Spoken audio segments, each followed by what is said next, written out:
এই এই হালকো, গরিবের ঘরে জন্মে আবার বড় স্বপ্ন দেখিস কেন? তুই কিছুই না। এই কথা শুনলে বুকের ভেতরটা ভেঙে যায়। তোর মতো দুর্বল ছেলে দিয়ে কিছু হবে না, শুধু বোঝা। আমি চেষ্টা করি, তবু সবাই শুধু হাসে। আজ খুব কাঁদতে ইচ্ছে করছে। লড়াই তোর মতো ছেলেরা হারার জন্যই জন্মায়। বাবা, আমরা গরিব হতে পারি, কিন্তু সম্মান হারাইনি। বাবা, আমি আপনাকে কষ্ট দিচ্ছি, তাই না?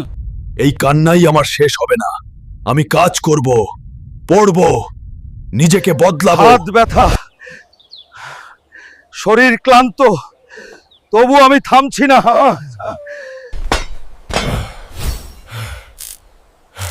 বিশ্বাস রাখ বাবা, পরিশ্রম কখনো ছোট হয় না।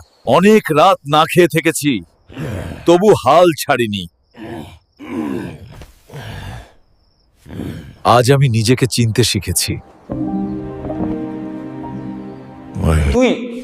তুই এত বদলে গেলি কিভাবে? যেদিন আমি নিজেকে সম্মান করতে শিখেছি, সেদিনই।